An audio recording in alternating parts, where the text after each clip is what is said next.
All right, in this lecture, we're going to discuss two important topics. One is electromotive force, and the other one will be electric power.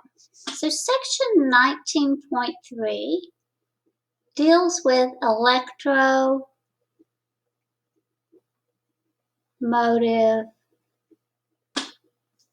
force. The first thing you need to know about electromotive force is it's not a force, and we don't even write it out anymore. Most of the time it is simply abbreviated EMF. The term electromotive force is kind of like conventional current. They developed the term before they really understood exactly what it was that was causing electric current to flow. So, if we want to have a current, let's go back first and let's do a little analogy with water. Suppose that I have a fountain. I own a big, beautiful park or backyard, and I have a fountain. Looks something like this.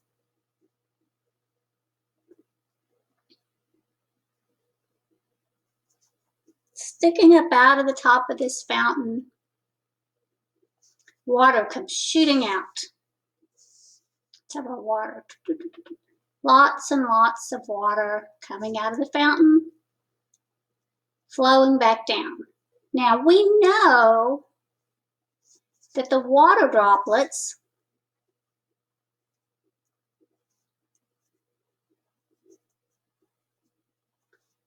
naturally fall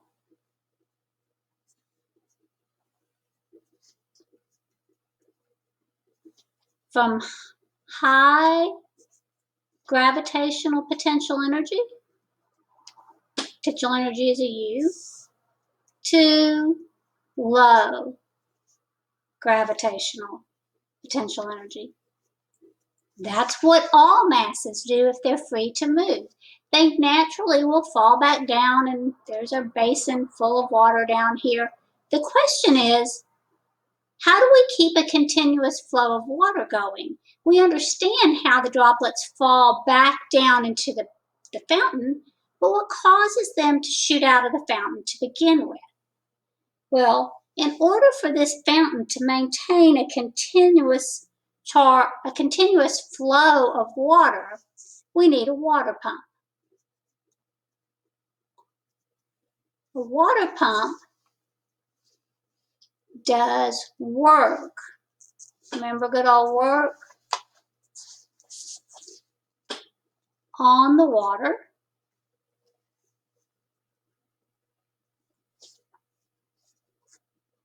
To give it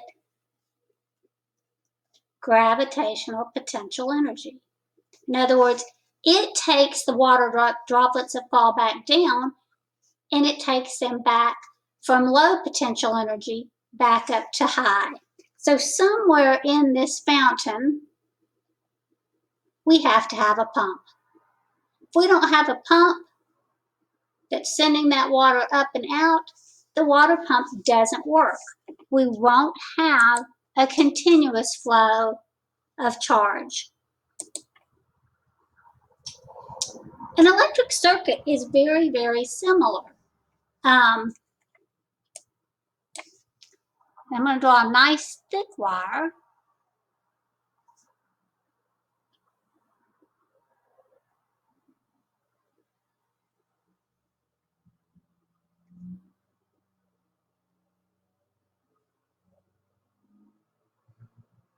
If I told you that this was at high potential and that this is at low potential, then we know that positive charges naturally move from high to low potential.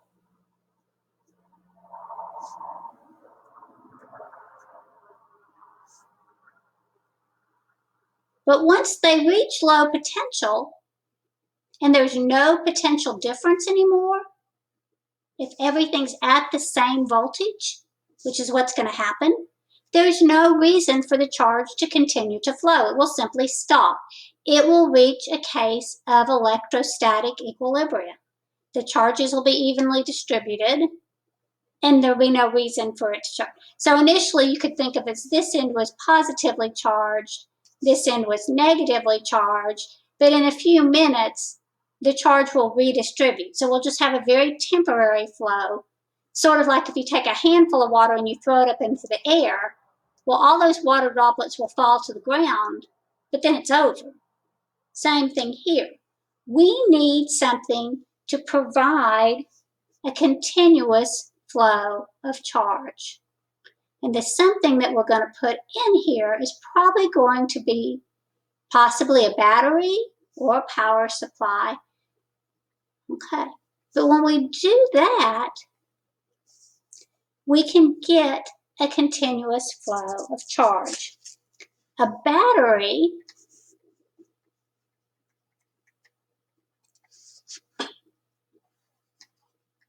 does work on electric charge.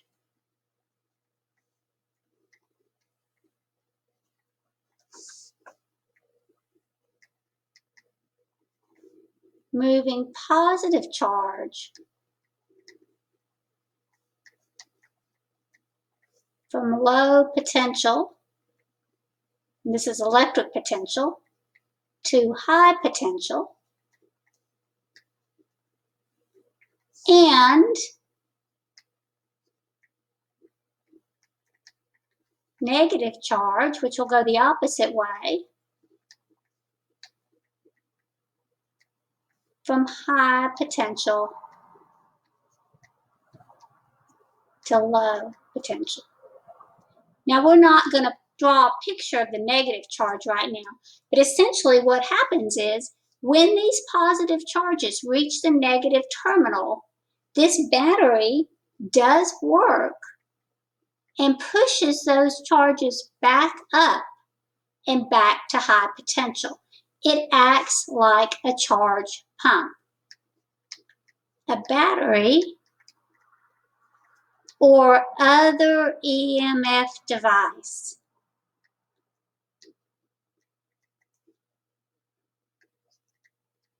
Another word for an EMF device would be a voltage device.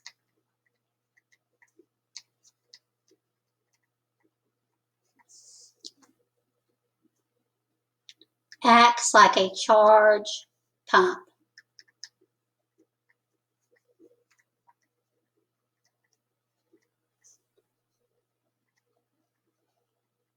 You know that water flows in a line if there's water pressure. If there's no water pressure, there's no reason for the water to flow. An EMF device, like a battery, provides what they call electric pressure. And I know in some ag courses they talk about the fact that voltage is electrical pressure. It's the thing that keeps it going. Now, what's really important is that voltage is not actually a force. Okay? Voltage is electrical potential energy per unit charge.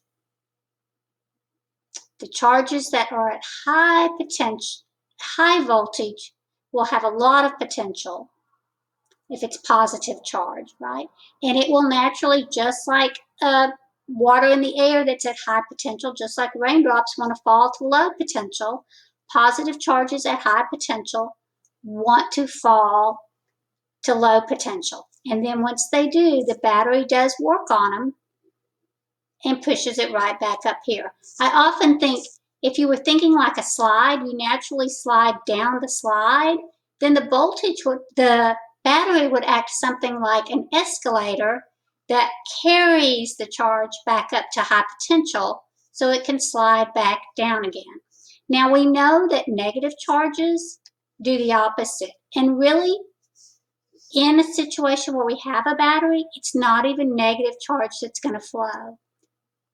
Positive charge. It's actually going to be negative charges, and these negative charges go against the grain, and negative charge naturally flows from low potential to high potential because they naturally move opposite the direction of the electric field. And once they get to this high potential, instead of staying there, the battery does work on the negative charges, pushing them back down to low potential. So an EMF device is something like a battery or a power supply. It essentially provides the electrical pressure. It acts like a pump that keeps the charges flowing through the conductor. Without the EMF device, the charges would only move until everything was at electrostatic equilibrium, and then it would stop. Now, there are a variety of things that act like EMF devices. Well, before I even do that, let me tell you what an electromotive force is. An electromotive force, I've already said it's not a force.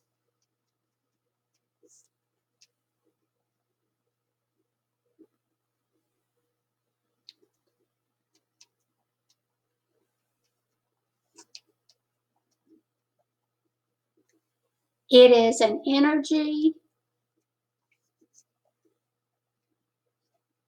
per unit charge. You'll remember when we define energy, a joule per coulomb, an energy per unit, that is simply a volt. We know that these electromotive devices, EMF devices, do work on charge. And there's a lot of different types. We've already mentioned the most obvious one, which is a battery. But we also have things like generators,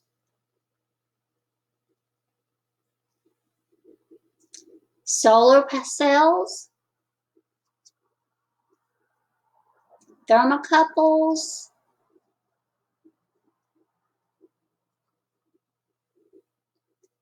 power supplies, you name it, fuel cells. There's a lot of different types of devices that can provide this energy, that can do work on the electric charge.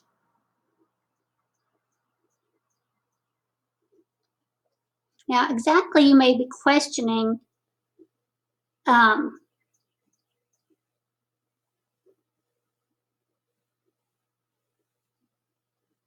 how a battery does work.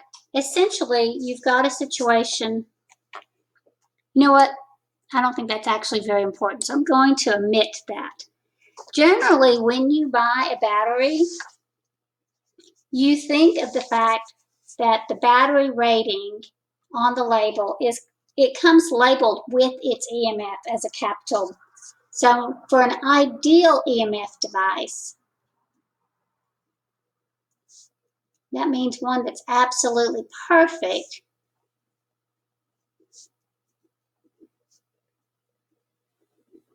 the available voltage, the EMF, is simply the potential difference between the positive and negative terminal. And that potential difference between the negative and positive terminal will equal IR if we use Ohm's law. Now, the resistance, the internal resistance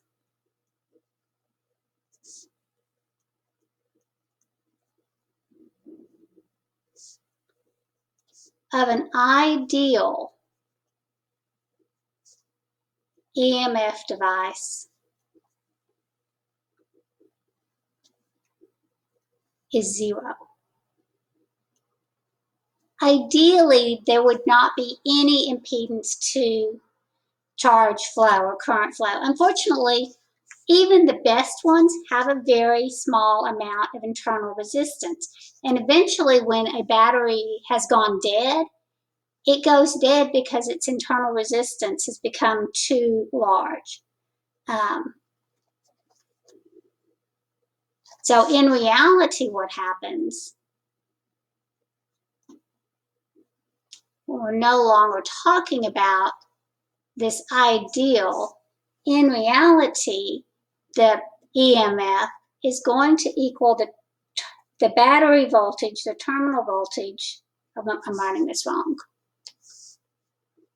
the voltage that it can supply is going to be whatever it says on the label, that EMF, minus I times R.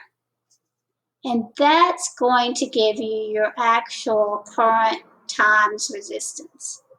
In other words, you lose a little bit of voltage because of that. If we rearrange this, we get a statement that says the EMF is equal to IR plus I little r. This is the resistance of the circuit. And little r is that internal resistance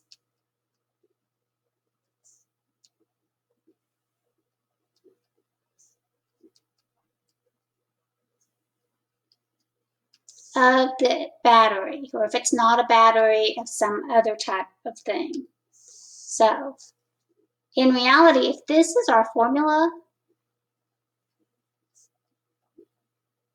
whoops,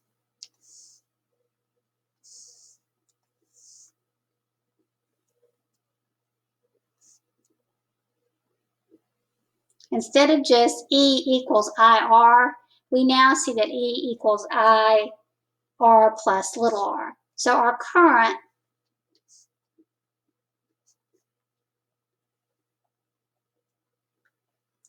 the closer this is to zero, the more ideal, the more efficient that battery is going to be.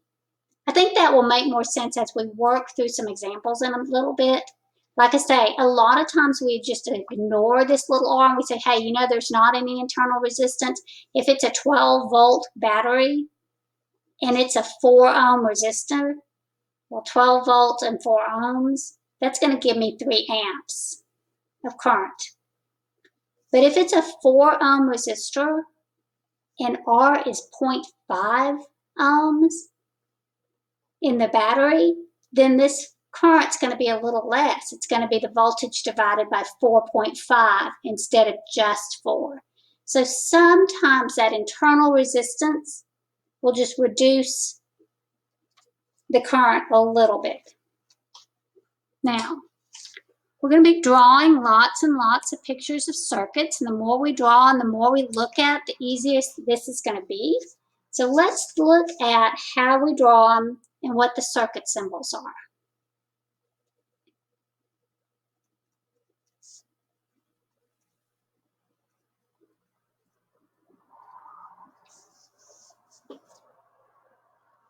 A straight line is basically just a wire with negligible resistance.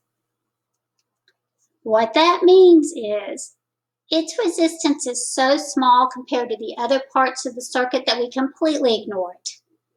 Remember, we did a little example earlier. That might have 0.0006 ohms of resistance.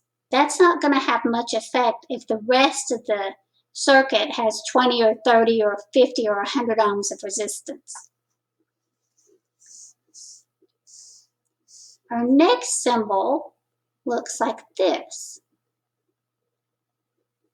Little zigzag. That's the symbol for a resistor. Obviously, if we have a resistor in our circuit, it is not negligible. That's the resistance we're going to worry about. Now, the symbol for a battery is usually a long and a short dash. Sometimes in the textbook, the short one's a little thicker. This is the positive terminal of the battery. This is the negative. So this is a battery, and it's sometimes just used for a generic EMF device. If we want a battery that shows an internal resistor, it looks like this. It looks like we took those two and put them together. It'll have a little resistor, and then it will have the battery symbol. They always usually put the plus on the long side. Just remember the short side, even if it doesn't have a sign, it's the negative. It looks like a minus sign. And then they'll have a little square drawn all around it. That is a battery with internal resistance.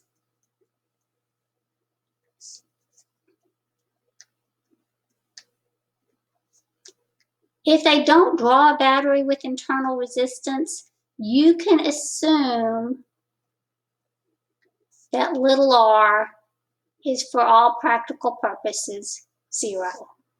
If they want you to worry about the internal resistance, they're going to draw that little zigzag line for the internal resistance.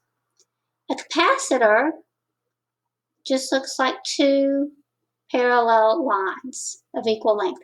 Notice it's very similar looking to a battery, but the lines are equal. This is a capacitor. We probably won't do quite as much with capacitors in chapter 19, but we're definitely not through with them.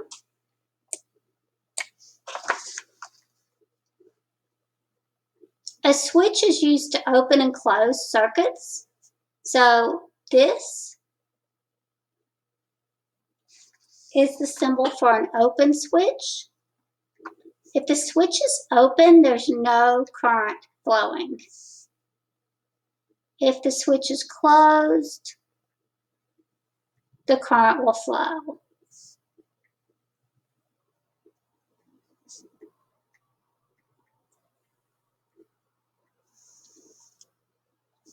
Okay. Sometimes you see something that looks like it's got a little filament in it, a little curl in the wire, and they'll draw a little circle around it. That's a light bulb. Notice the current flows in the filament right through the light bulb. If you see a circle with a capital V, that is a voltmeter, and it does exactly what you think it does. It measures the amount of voltage. If you see one with a capital A, that is an ammeter. An ammeter measures current. And finally, if you see a point where they have something connected to the wire that looks like this, that little triangle, remember, that's a ground. That means that wire, that part of that circuit has been connected to the earth or some other large conductor. The ground is normally considered to be at 0 volts.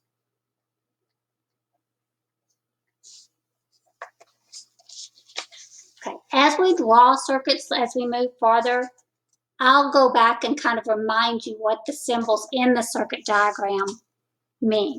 Let's go ahead and talk a little bit now about electric power.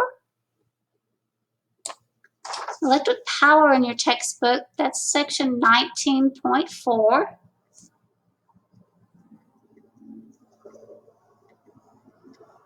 Electric power and energy. We know if we think back to mechanics, and power means the same thing that it meant in mechanics, it is the amount of work done divided by the time. Remember, we said power is the rate of doing work. Well, when we talk about electrical power, work is, this would be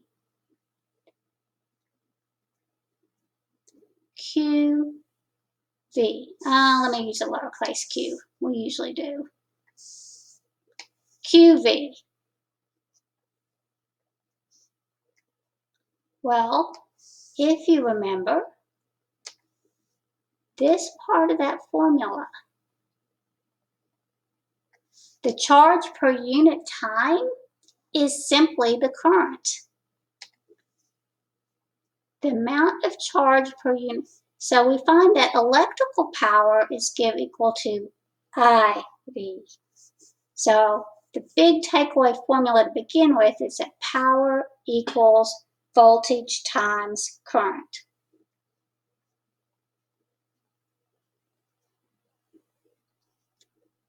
It is a scalar quantity still. It has a unit of watts still. And usually with the electrical, we think of the power as being, we say it's the rate of doing work, but it's also the rate of using energy. And remember, a watt is a joule. 1 watt is 1 joule per coulomb. So you think of electric power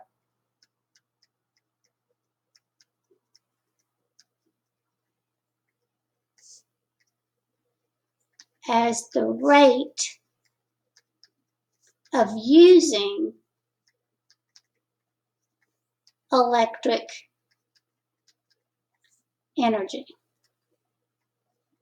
So another way you can think of power, instead of thinking of it as work per unit time, you can think of power as being the amount of energy per unit of time.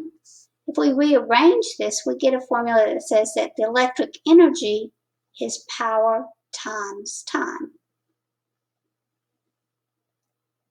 Energy, of course, is going to be measured in joules. So we've got a couple of really nice formulas.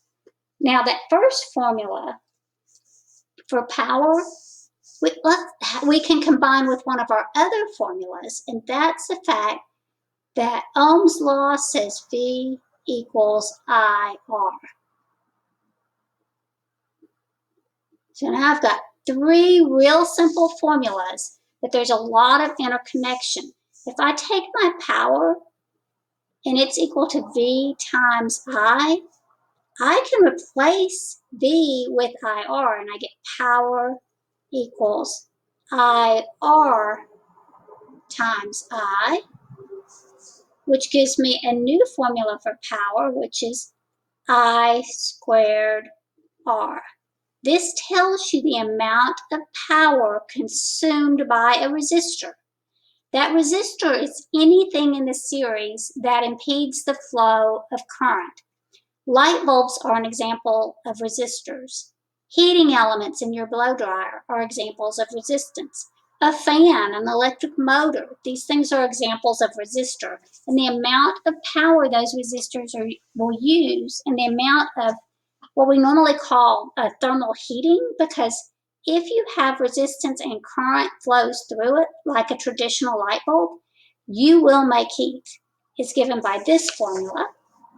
If I take that same power equals VI, and instead of replacing the voltage, I say, you know what? I can write current as voltage over resistance. I also see that I can write that power is equal to voltage squared over resistance. These two formulas, all we did was combine Ohm's law, V equals IR, with our definition of power, P equals VI. I either replace the voltage or I replace the current using Ohm's law. So we've got even more ways of defining power. This first one is really what I consider to be how we define an electricity, but the other two are really excellent formulas also. Now that we've got a lot of formulas, we ought to be able to work some problems. So our problem says that we have a 1200 watt heater, a 360 watt television with a 900 watt iron. Those are typical kind of household appliances. They're all plugged into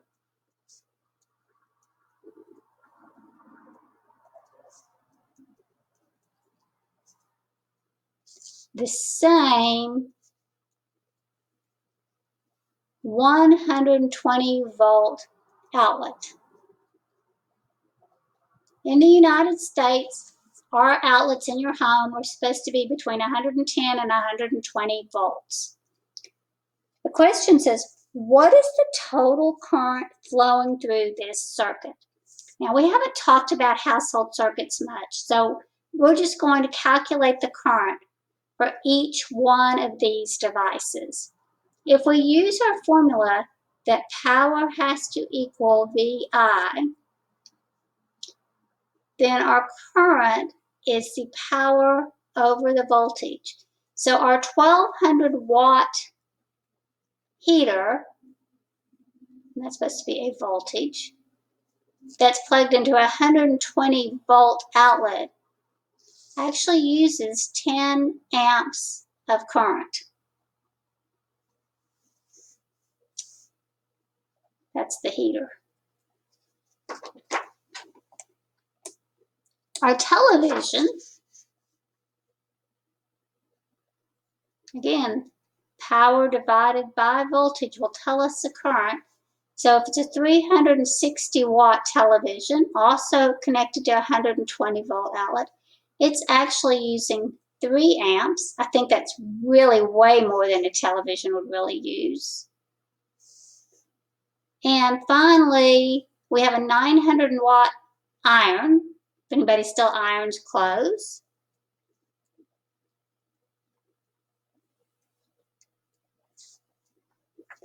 And it will draw 7.5 amps. If all of these are plugged into the same circuit, if we add all that up, we can see we get 20.5 amps. This would probably trip the breaker.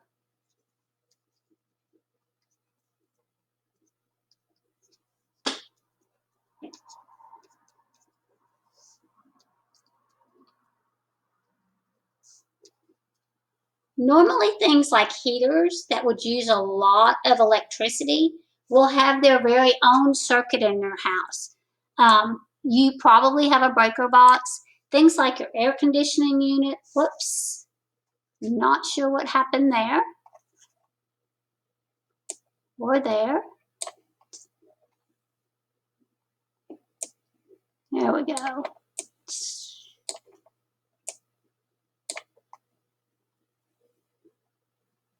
That back up to 100. Normally, major appliances, stoves, ovens, refrigerators, they often have their own circuit. Circuit breakers in your home are a safety device. Your wiring in your house, each circuit is designed to withstand a certain amount of current before it overheats. Remember that I squared R.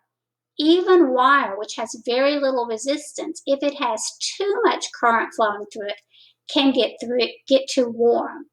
A circuit breaker is basically just a switch that opens up when too much current flows. So if this was on a 20 amp breaker, but 20.5 amps of current flows, that switch will open. And then of course you've got to go flip the breaker because nothing's going to work. Let's do one more example.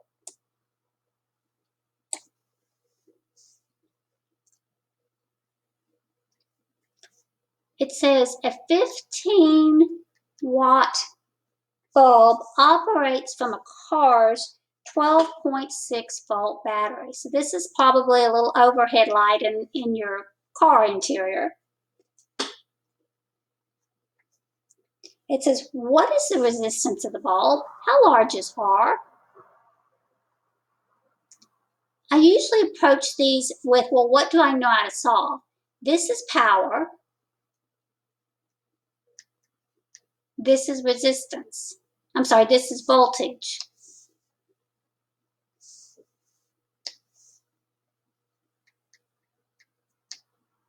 If I know power and voltage, I can use P equals VI,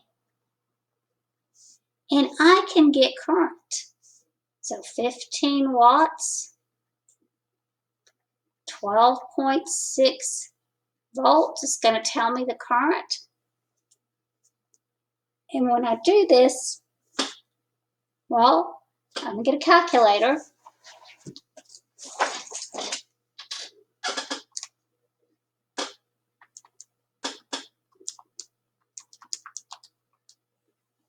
I get 1.19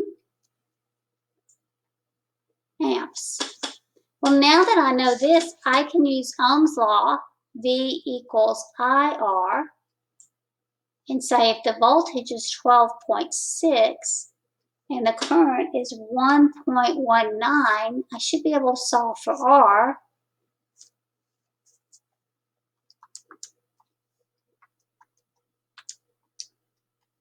And I get about 10.6 ohms.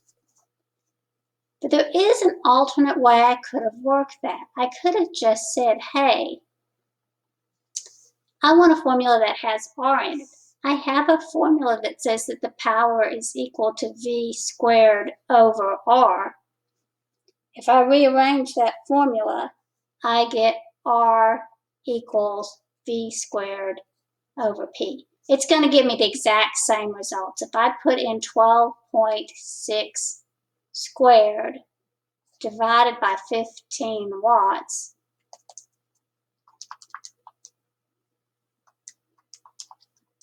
I come up with the exact same 10.6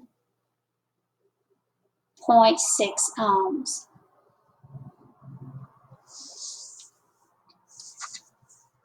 I'm going to add a little something to that, and let's just ask the question,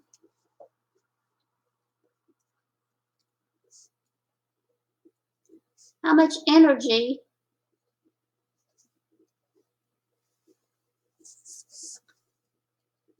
will the bulb use in 12 hours? Now, this doesn't turn into a problem very often anymore.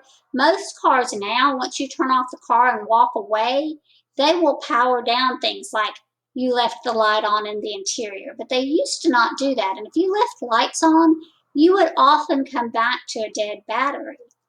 So energy is power times time. Remember, the power is in watts. 1 watt is 1 joule per second. So T must be in seconds.